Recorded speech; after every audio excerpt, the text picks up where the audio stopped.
vel ten me tu te he ko vel dam chu nom ten na hi a rei lo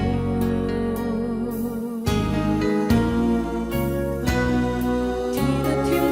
noi chu make te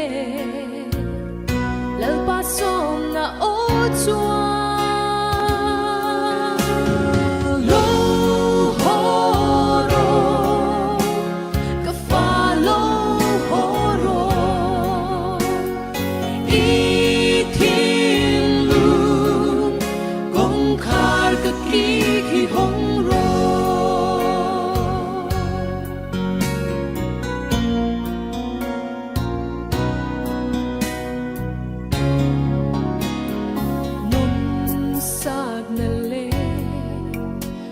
vel lel tu te lim na tluan lim reng a om lo ko vela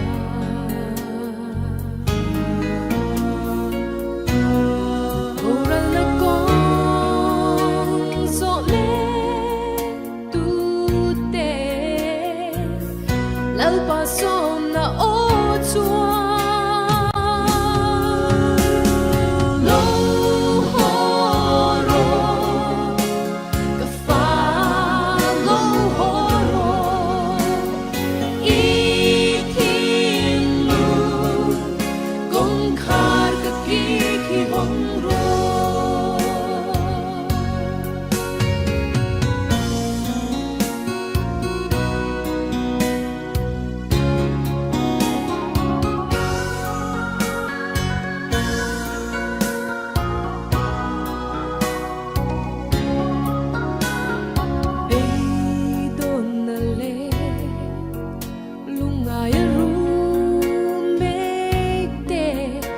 say na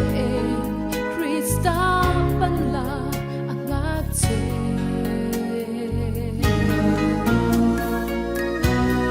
kung tsain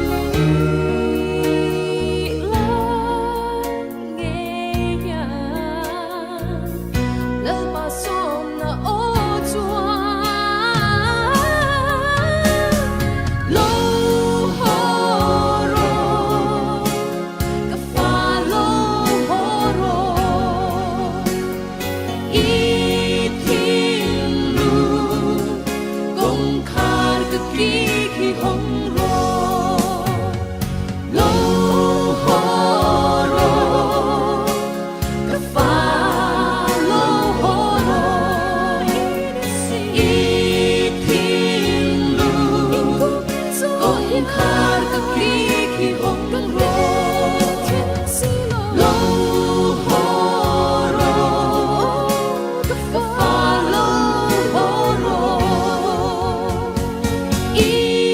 He